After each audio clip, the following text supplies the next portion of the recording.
할렐루야. 지난 시간에는 단련하신 하나님이란 제목으로 말씀을 들었습니다. 그래서 창세기에 있는 요셉의 감옥 생활과 시편 105편 17절부터 19절에 있는 그 요셉의 감옥 생활을 들려주는 그 말씀을 비교해서 하나님의 말씀이 응할 때까지 단련시키고 그 단련의 결과가 결국 승리였다는 것을 지난 시간에 말씀을 드렸습니다. 오늘은 이번 주가 성탄절이 있잖아요. 그래서 성탄절이 있는데 성탄절은 예수님이 오신 날을 축하하며 감사해서 개념하는 날입니다. 그래서 오늘은 성탄절을 앞두고 예수님을 보내주신 이유, 하나님께서 예수님을 보내주신 이유라는 제목을 말씀을 드립니다. 설교를 통해서 여러분들 예수님께서 이 땅에서 오신 이유, 또 예수님을 보내주신 이유, 그런 이유에 대해서 자주 말씀을 저는 들었다고 생각하고 있습니다. 여러분도 자주 들었을 것입니다. 그래서 적어도 우리는 예수님께서 이 땅에 오신 이유에 대해서는 다 잘 알고 있다고 자부를 합니다. 그럼에도 불구하고 다시 예수님께서 이 땅에 오신 이유, 또 예수님을 보내주신 이유라는 제목으로 다시 말씀드린 것은 성탄절 앞두고 다시 한번 이 말씀을 상고하고 은혜를 나누기 위함입니다. 그래서 자주 말씀드렸지만 다시 한번 말씀을 듣고 우리 영혼이 기뻐하는 그런 성탄절 앞두는 거룩한 복된 주일이 되시기를 주의 이름으로 축복합니다. 할렐루야. 성경 우리에게 말씀하시기를 예수님이 이 땅에 오셨다라고 말씀하시고 더 정확히 말씀하시기를 하나님께서 예수님을 이 땅에 보내주셨다라고 말씀하고 있습니다. 천지를 지으신 하나님께서 그의 아들 예수님을 이 땅에 보내셨다는 것은 분명한 목적이 있지 않겠습니까? 분명한 목적이 있고 할 일이 있어서 예수님을 하나님께서 이 땅에 보내주신 거죠. 아무 할 일도 없는데, 아무 목적도 없는데 하나님께서 이 땅에 예수님을 보내주실 일은 없잖아요. 구약에 보면 하나님께서 선지자들을 이렇게 가끔 보내시는 경우가 있어요. 그런데 이번에는 예수님을 보내셨다는 거죠. 그러면 하나님께서 예수님을 이 땅에 보내주신 이유가 뭘까? 세 가지 정도 말씀드리려고 그러는데, 첫째는 뭐냐면 왜 하나님은 예수님을 이 땅에 보내주셨냐면 마귀의 일을 멸하시기 위해서 하나님은 예수님을 이 땅에 보내주셨습니다. 할렐루야. 뭐 하기 위해서? 마귀의 일을 멸하시기 위해서. 요한일서 3장 8절에 보면 하나님의 아들이 나타난 것은 마귀의 일을 멸하려 하심이라. 요한복음 3장, 요한일서 3장 8절에서 중요한 말씀을 들려줘요.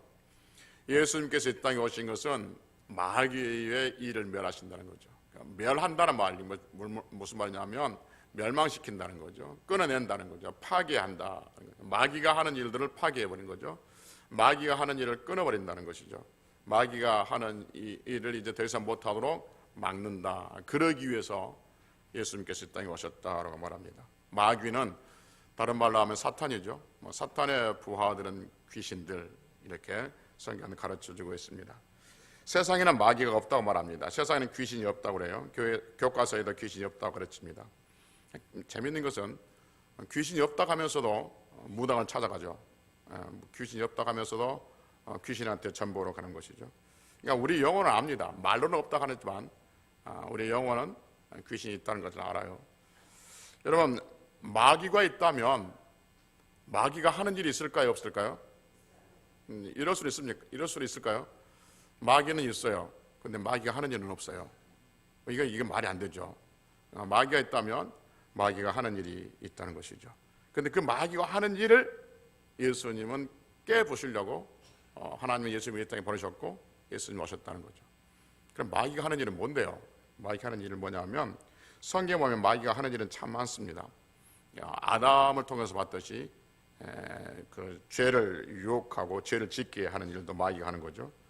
또 마귀는 참소합니다. 참소란 말이 무슨 말이냐면 거짓으로 고소한다는 거예요. 거짓, 없는 일을 있는 것처럼 꾸며서 그렇게 고소하는 일을 마귀가 해요. 욥 기서에서 그런 일이 나타나잖아요. 그래서 계시록 12장 10절에 보면 마귀를 뭐라고 하냐면 참소하던 자 이렇게 말합니다. 뿐만 아니라 마귀는 시험을 합니다. 넘어지게 시험을 해요.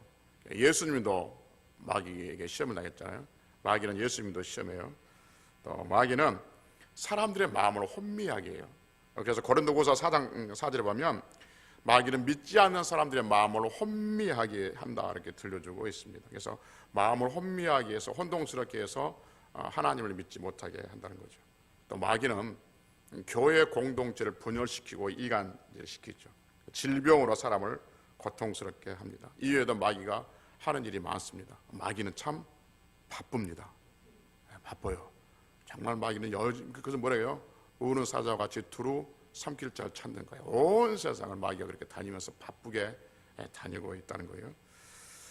마귀가 하는 일이 참 많지만 그 중에 가장 강력하게 행사하는 것 하나가 있다면 그게 뭐냐면 마귀는 죽음의 세력을 가지고 사람들을 죽음의 공포로 몰아넣습니다. 그러니까 마귀가 가지고 있는 가장 강력한 무기는 뭐냐면 죽음의 세력을 가지고 있고 그 죽음의 세력을 가지고 사람들을 죽음의 공포로 몰아넣어요. 그래서 오늘 본문 히브리서 2장 14절에 보면 죽음의 세력을 잡은 자, 마귀를 죽음의 세력을 잡은 자 그러잖아요. 마귀는 죽음의 세력을 잡은 자고 그래서 마귀를 무서워해서 한평생 종 노릇하게 해요. 여러분 보십시다. 히브리서 2장 14절과 15절을 보면 마귀는 죽음의 세력을 가지고 있고 그 죽음의 세력을 누구한테 사용하냐면 사람들한테 사용하는 거죠. 그래서 사람들로 하여금 그 죽음에 대한 두려움을 갖게 만들어요. 그래서 평생을 살아가면서 그 죽음의 두려움, 마귀가 주는 그 죽음의 두려움에서 종노릇하게 하는, 마귀의 종노릇하게 하는, 그렇게 하는 것이 마귀의 일이다 하는 것이죠. 여러분 그 무당의 전보로 가면 여러분은 전보로 가지 않으니까 잘 모르겠지만 한번 생각해 봅시다. 무당에게 전보로 가면 무당이 가서 위로해 줍니까? 겁 줍니까? 잘 모르시죠? 무당한테 가면 그럴 것 같아. TV 보면 그래. 보면 겁부터 줘요. 너 이렇게 하지 않으면, 너 이렇게 하면 네 집안이 망해, 네 후손이 망해. 너 이렇게 하지 않으면 너 40 되기 전에 객사해, 죽어. 겁을 줘요. 그래서 어떻게 할 것인가? 그래서 이렇게 해 라고 가르칩니다. 마귀는, 귀신은 사람을 두려움으로 몰아넣는다 하는 것이죠. 마찬가지라면 이 마귀는 사람들 하여금 죽음에 대한 공포를 집어넣어주고 그래서 사람들을 조종하죠. 그래서 무당의 그 말을 딱 들으면 사람들은 거기에 조종당하게 돼 있어요. 사람의 귀로 들으면 조종당하게 돼 있다니까요. 그러니까 사람의 귀가 얼마나 여러분 사람들을 조종하는지 아십니까? 전에 말씀드렸나요? 그러니까 화장실에 휴게실이라든지 어떤 공용 화장실에 가면 손 말리는 게 있잖아요. 손 말리는 거 바람 나와서. 저는 늘 그걸 말렸거든요. 늘 말렸는데 언젠가 어느 목사님이 제가 말리고 있으니까 말리지 말래. 그래서 왜 그랬더니 자기가 어디 권해 보니까 그 바람이 나오면 그 안에 있는 화장실 안에 있는 모든 그 세균들이 그 바람을 통해서 다 그게 나온다는 거예요. 흡수돼 가지고. 그럼 그게 다 손으로 온다는 거예요. 그래서 거기다 씻으면 오히려 화장실에 있는 모든 세균들을 이렇게 다 손에 모은 거 되니까 손수가 없으면 그냥 털어라 라고 말하더라고요. 제가 그 다음부터 계속 씻었을까요? 손톱은 나올까요? 네, 사람 말이 그렇게 무섭다니까요.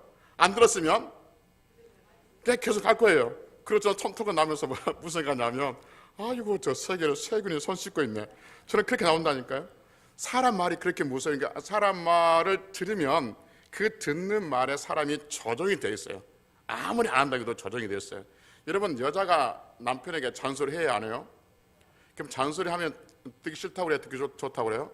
듣기 싫다고 그래요. 그럼 나중에 보면 그대로 하고 있어요. 그대로 듣기 싫다고 하면서도 하고 있어요. 그래서 사람은 말을 들으면 그 말에 영향을 받게 되었고 조종을 받게 되었어요. 그래서 사람은 마귀는 죽음의 권세를 가지고 사람들에게 죽음의 공포를 대해서 들려줘요.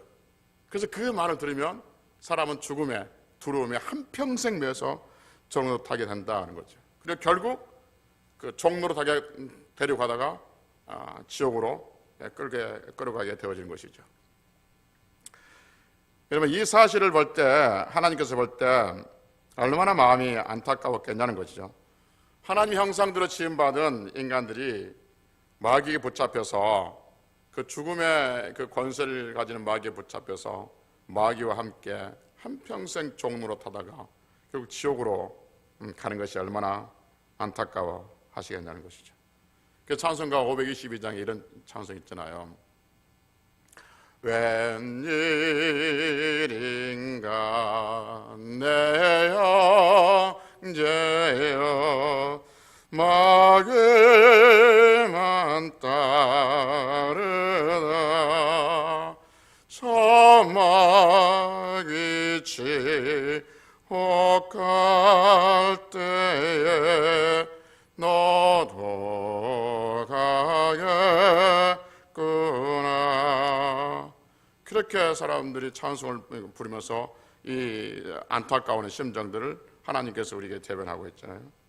하나님은 예수님을 땅에 보내셔서 마귀 하는 일, 즉 죽음의 세를 가지고 사람들을 두렵게 해서 한평생 마귀에게 종노릇하게 하는 그 권세를 깨부시기 위해서 하나님은 예수님을 땅에 보내주셨다 하는 것이죠.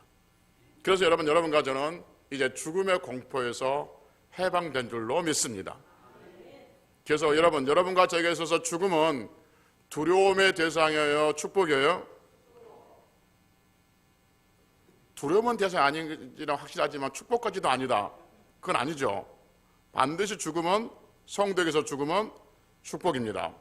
왜냐하면 죽음을 통해서 하나님 나라에 갈 수 있기 때문에 그렇습니다. 죽음은 하나님 나라 가는 관문인 거예요. 문이에요, 문. 그래서 성도에게 있어서 죽음은 축복이에요. 그래서 지금 이후로 죽는 자가 뭐가 있다? 복이 있다라고 말해요. 계시록에서. 여러분, 사람들은 죽음이 두려워서 한평생 마귀에게 매여서 종로로 타다가 지옥으로 가지만 그것을 예수님께서 이 땅에 오셔서 끊어내 주심으로 인해서 그 마귀가 가지고 있는 권세를 끊어내 주심으로 인해서 우리에게 죽음의 공포로부터 자유함을 주신 거예요. 그래서 성도는 죽음을 두려워하지 않는 사람이, 죽음을 두려워하는 사람이 아니라 죽음을 감사로 여길 줄 아는 사람이 되어진 거죠. 그래서 하나님께서 이 죽음을 이길 수 있는, 죽음을 무서워하지 않냐는 담대함들을 우리에게 허락해 주셨다 하는 것이죠. 그래서 이렇게 그 죽음의 세력을 잡은 자 마귀의 권세를 깨부시고 끌어내기 위해서 이 땅에 오신 날이 성탄절이고 그 성탄절을 기념하고 있고 우리는 지금 그 성탄절을 기다리고 있는 것이죠. 두 번째, 하나님께서 예수님을 이 땅에 보내신 이유는 뭐냐면 예수님을 죽게 하시기 위해서 이 땅에 보내셨다라고 말씀하고 있습니다. 여러분, 예수님께서 이 땅에 왜 죽으러 오셨을까? 하나님은 예수님을 왜 죽으라고 보내셨을까? 잘 아는 이야기지만 다시 한번 말씀드리지만 조금 전에 말씀드렸던 마귀의 권세, 즉 죽음의 권세를 깨뜨리고 우리를 죽음의 세력에서 건져내시기 위해서입니다. 여기까지 하면 무슨 말인지 다 아실 거예요. 그럼에도 불구하고 다시 한번 전하면 이 말씀이 너무 가치 있고 귀하고 들을 때마다 또 전할 때마다 신나기 때문에 그렇습니다. 예수님께서 이 땅에 오신 이유가 마귀가 가지고 있는 죽음의 권세를 깨부수기 위해서인데 그 죽음의 권세를 깨부술 수 있는 방법은 이 세상에 없습니다. 어떤 것도 죽음의 권세, 사탄이 가지고 있는 죽음의 권세를 빼앗아올 수 있는, 또 깨부술 수 있는 그 일은 이 세상에 아무것도 없어요. 어떤 방법도 어떤 누구도 그 권세를, 사탄이 가지고 있는 죽음의 권세를 빼앗아올 수가 없는 것이죠. 여러분, 하나님은 사탄보다 힘이란 표현이 좀 그렇지만 권세, 사탄보다 하나님의 권세가 더 있어요, 없어요? 그러니까 힘이 더 세요, 안 세요? 그러면 사탄이 가지고 있는 그 죽음의 권세를 하나님이 빼앗을 수 있어요, 없어요? 있어요, 없어요? 있어요. 근데 왜 안 뺏습니까? 그냥 뺏으면 되잖아요. 굳이 뭐 예수님을 죽이시면서까지 할 필요 없잖아요. 굉장히 중요한 일인데, 여러분, 사탄이 가지고 있는 권세가 아무리 크다 해도 하나님 앞에 피조물이에요. 하나님의 권세는 그 죽음을, 사탄이 가지고 있는 죽음을 충분히 빼앗아 올 수 있어요. 그런데 그렇게 빼앗아 와버리면 하나님 어떤 분이 되냐면 의로운 분이 아니라 불의한 분이 되신 거죠. 왜 불의한 분이 되냐면 죄의 값은 뭐라고요? 사망이요. 그 죄의 값이 죽음, 죄의 값으로 이어서 온 거예요. 죽음이 죄의 값으로 온 것인데, 죄의 값을 치르지도 않고 빼앗아 오면 그건 불의한 자인 거죠. 그러니까 여러분, 내가 어떤 힘이 있어서, 내가 어떤 권력이 있어서 약한 자의 무엇을 빼앗아 오면 그건 내가 힘자랑하는 것이 아니라 불의한 자가 되듯이, 하나님이 힘이 크다고 그래가지고, 권세가 있다 그래가지고 사탄이 가지고 있는, 마귀가 가지고 있는 그 죽음의 권세를 깨버리고 가져오시면 하나님은 불의한 자. 죄의 값은 사망이라 분명히 법으로 정해놨는데, 하나님께서 율법, 하나님께서 친히 법으로 정해놨셨는데, 하나님께서 그 법을 깨시고 죽음의 권세를 해소한다는 것은 하나님의 불의한 자입니다. 그래서 그 사탄이 가지고 있는 그 권세, 죽음의 권세를 깨부시고 가져오기 위해서 죄의 값을 치러야 된 거죠. 그 죄의 값을 치르기 위해서는, 죄의 값은 사망인 거죠. 그래서 그 사망의 값, 그 사망하기 위해서, 죄의 값을 치르기 위해서 예수님을 이 땅에 보내주셨다라고 성경은 오늘 우리에게 말씀해 주고 있는 것이죠. 그 일로 말미암아서 여러분과 저는 하나님의 자녀가 되는 줄로 믿습니다. 그리고 그 일을 하시기 위해서 예수님께서 이 땅에 오신 날이고, 그 이 땅에 오신 날을 기념하기 위해서 우리는 12월 25일을 성탄절이라고 말하고 있는 것이죠.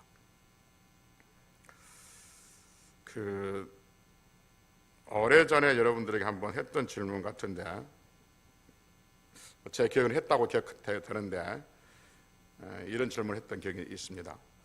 그럴 리는 없고 그럴 수도 없지만 어떤 목적을 위해서 가정을 해서 한번 질문을 드립니다. 한번 생각해 보십시오, 여러분. 여러분, 이 세상에 아무도 없고, 이 세상에 아무도 없고 여러분 혼자만 계세요. 머릿속에 상상해서요. 이 세상에 아무도 없고 여러분 혼자만 이 땅에 계신다고 생각해 봅시다. 그러면 그때도 하나님은 예수님을 우리에게 보내주셔서 십자가에 죽게 하셨을까? 그리고 우리의 죄를 씻어주시고 우리를 하나님의 자녀 삼으셨을까? 아무도 없다. 나 혼자 있어요. 나 혼자. 그때도 하나님은 하나님의 아들이신 예수님을 이 땅에 보내주시고 십자가에 피 흘려 죽게 하셨을까? 아멘이십니까? 너무 아깝지 않습니까? 이 질문에 아멘 하는 그 자신 있는 대답이 없다면 다시 이렇게 질문을 드리겠습니다. 예수님은 이 땅에 오셔서 십자가에 죽으셨는데, 하나님은 예수님을 십자가에 죽게 하시기 위해서 이 땅에 보내셨는데, 예수님은 우리를 위해서 죽으셨습니까? 나를 위해서 죽으셨습니까? 나를 위해서 죽으신 것이죠. 우리를 위해서, 나가 합쳐서 우리가 된 것이지 우리 속에 내가 낑겨져 있는 게 아니라는 거죠. 예수님은 나를 위해 죽으셨다 하는 것이죠. 예수님의 그 사랑, 하나님의 사랑은 나 한 사람에게 적용되어 있는 것이죠. 그래서 이 세상에 아무도 없다 할지라도 내가 여기 있으니까, 나를 위해서 죽으셨으니까, 그 역시 나를 위해서 하나님은 예수님을 보내시고, 성경이 그렇게 말씀하고 있기 때문에 그런 것이죠. 질문 드릴게요. 여러분, 예수님께서 십자가에 죽으신 것은 이 세상에 지옥 갈 사람이 많기 때문에, 그 지옥 갈 사람이 많아서 예수님께 십자가에 죽으신 겁니까? 아니면 성경에 약속했기 때문에, 하나님께서 예수님을 보내신다고 약속하셨기 때문에 예수님은 십자가에 죽으신 겁니까? 약속이에요, 약속. 이 세상에 죽을 자가 많다, 지옥 갈 자가 많다 할지라도 하나님의 언약, 약속이 없으면 그건 하나님과 상관이 없는 거죠. 노아 홍수도 보십시오. 하나님께서 예수님을 땅에 보내주신 것은, 그리고 예수님이 십자가에 죽으신 것은 성경의 약속이에요, 약속. 그 약속 때문에 하나님은 예수님을 우리에게 보내주신 줄로 믿습니다. 그래서 그 약속, 하나님의 신실하심이에요. 하나님은 한 사람이든지 100사람이든지 숫자와 상관없어요. 피부색과 상관없어요. 그 다음에 어떤 그 신분하고 상관없어요. 그 다음에 상황에 어떤 그 사람이 어떤 존재인과는 상관없어. 어떤 사람이기 때문에 우리를 위해서 죽으신 것이 아니라 하나님이 그렇게 약속하셨기 때문에, 언약하셨기 때문에 우리를 위해서 죽으신 거죠. 그래서 이 세상에 아무도 없고 나 혼자 있다 할지라도 하나님이 약속이 있다면, 하나님의 그 신실하심에 근거해서 이 땅에 예수님을 보내시고 예수님의 십자가에 죽게 되는 거죠. 이게 구원의 확신인 것이죠. 그래서 내가 어떤 무엇을 잘하고 내가 이만큼 있으니까, 내가 이만큼 착하니까 죽으신 것이 아니라 하나님의 약속으로 이 땅에 오셨다 하는 것이죠. 그래서 조금 전에 얘기했던 것처럼 하나님의 사랑을 그렇게 도매급으로 넘겨서는 안 된다는 거죠. 하나님의 사랑은 나에게 온전히 집중되어 있는 거죠. 그래서 그것이 합쳐서 우리가 되는 거죠. 여러분, 가끔 그런 기도가 아니라 그런 생각할 때 있지 않습니까? 이 지구상에 수많은 사람들이 동시에 새벽 5시에 또 새벽 4시에 동시에 하나님 앞에 기도할 텐데 하나님이 내 기도 들으실까? 내 기도는 알고 계실까? 그런 생각 해 보셨습니까? 그 정도 지금 넘어섰습니까? 그 정도 수준 아닙니까? 하나님은 내 기도를 들으십니다. 왜 기도 들으시냐면 하나님의 전능에서 들으신다? 그럴 수도 있겠지만 하나님의 약속, 그 약속은 여러분, 기도하면 들으신다는 그 약속은 우리에게 하시는 거예요? 나에게 하는 거예요? 나에게 하는 거예요. 그러니까 내가 그 말씀을, 그 약속을 믿으면 하나님은 그것을 나에게 말한 거예요. 그러니까 우리는 모든 사람들이 기도하고 있는 것처럼 보이는 그 삶의 현장에서 하나님께서 이 말씀은 나에게 하셨어. 그러면 나와 하나님은 1대1의 관계야. 그러니까 하나님은 지금 그 약속에 근거해서 내 기도를 들으신 것이죠. 그래서 기도하다가 안 되면 이 수많은 사람들이 기도를 중에 내 기도를 들으시겠나? 아니라니까 여러분, 하나님은 우리의 작은 시름소리도 듣고 계신 줄로 믿습니다. 하나님의 전능성을 그렇게 약화시키지 말한 거예요. 하나님의 사랑을 그렇게 도매급으로 넘기지 말한 거예요. 하나님의 전능성, 하나님의 사랑은 우리가 생각하는 것보다 훨씬 커요.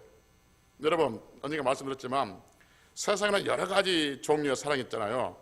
모성애가 있고 부성애가 있고 뭐 여런저런 뭐 여러 가지 연인 간들의 사랑도 있고, 세상의 모든 종류의 사랑, 자식이 아버지를 부모를 사랑하는 거, 부모가 자식을 사랑하는 거, 형제를 사랑하는 거, 그 모든 사랑, 한국 사람이 대한민국을 사랑하는 것, 울산을 사랑하는 것, 하여튼 모든 사랑, 모든 이 땅에 있는 사랑들 다, 모든 사람들, 지구상에 있는 모든 사랑을 다 끌어모은다 할지라도 하나님의 사랑만큼은 못합니다.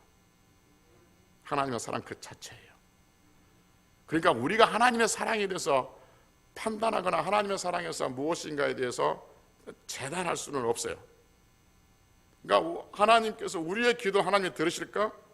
그 하나님의 전능성, 하나님의 약속, 그것을 우리가 쉽게 판단해서 안 되는 거예요. 하나님께서 이렇게 하시겠다면 그렇게 하신 걸로 믿는 믿음이 우리에게 있어야 될 줄로 믿습니다.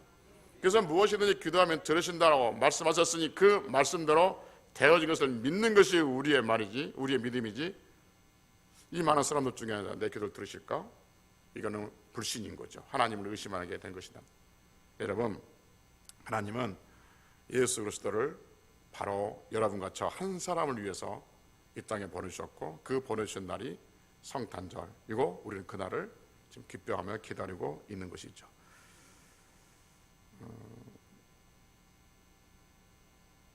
하나님의 사랑, 그 하나님의 사랑이 예수 그리스도를 통해서 우리에게 이루어지고 있는데, 하나님의 사랑이 우리에게 임하고 그 성탄절, 예수께서 이 땅에 오시는 그 날을 기념하는 세 번째 이유가 뭐냐면, 하나님께서 우리를 하나님의 자녀 삼아 주셨기 때문에 그런 것이죠.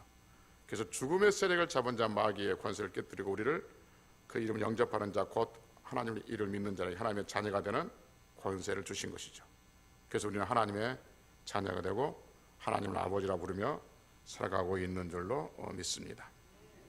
그래서 이제 마지막으로 성탄절에 있는, 성탄절을 기대하고 있고 성탄절을 기다리고 있는 우리들은 어떻게 살아가야 할까 하는 거죠.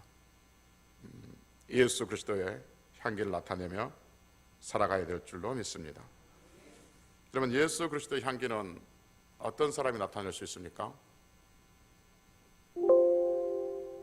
그 안에 예수님을 믿는 사람이 예수님의 사랑을, 예수님의 향기를 나타낼 수가 있습니다.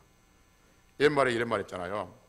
생선 생선 싼 종이는 비린내가 나고 향 싼 종이는 향내가 난다. 같은 종인데 같은 종이인데 그 종에다 생선을 싸면 그 생선을 내서 종이가 비린내가 납니다. 똑같은 종인데 그 종이에 향을 싸면 그 향을 담고 있는 그 종이는 향내가 되는 것이죠. 그 종이가 어떤 종이든 상관없어요. 이런 종이든지 저런 종이든지 우리가 예수 향기를 나타낸다고 그러는데 예수 향기는 어떤 사람이 나타낼 수 있는가? 그 안에 예수님을 품고 있는 사람, 우리식으로 얘기하면 예수를 믿는 사람, 그 사람이 예수 향기를 나타낼 수가 있는 거죠. 여러분, 비린내는 또는 향내는 사람들이 맡으면 맡을 수 있습니까? 아니면 맡지 않아도 그 냄새가 나는 겁니까? 맡지 않아도 그 냄새가 나는 것이죠. 그러니까 예수 믿는 사람들은 예수 향기를 나타내는데 우리가 노력하지 않아도 예수 향기를 내려고 노력하지 않아도 우리는 예수 향기를 나타낼 수밖에 없는 사람들인 거예요. 그게 우리 안에 예수님이 있기 때문에 그래요. 그런데 문제는 뭐냐면 우리 스스로가 그 냄새를, 그 향기를 못 내게 막아버린 거죠. 부끄러우니까. 예수 믿는 것 때문에 조롱당하니까 내 안에 있는 예수님이 향기를 드러내려고 하는데 못하게 막아버리는 경우도 있지 않겠냐 하는 것이죠. 그래서는 안 된다는 거죠. 자연스럽게 예수 믿는 것을 드러낼 수 있는 사람들, 예수 향기를 드러낼 수 있는 사람들이 바로 성탄절을 기다리고 성탄절의 기쁜 마음으로 예배하는 사람들인 것이죠. 그래서 예수님께서 이 땅에 오신 그 이유를 선명하게 드러낼 수 있는 사람들이 되어야 될 줄로 믿습니다. 우리의 말이나 우리 행위나 어떤 곳이라든지 예수 그리스도를 나타낼 수 있는 그러한 성도들이 되어야 되는 것이죠. 하여튼 여러분, 우리는 성탄절을 지금 기다리고 있습니다. 예수 그리스도께서 이 땅에 오신 그 성탄절을 기다리는데 예수님께서 이 땅에 오신 이유가 뭐냐 하면 마귀의 일을 멸하시기 위해서 있고 죽음의 권세에서 우리를 해방시키려고 오셨고 우리를 하나님의 자녀 삼으려고 보내주신 줄로 믿습니다. 그래서 우리는 남은 날들 예수 그리스도의 향기를 나타내며 그렇게 승리할 수 있는 성도들이 되시기를 주의 이름으로 축복합니다. 기도하시겠습니다.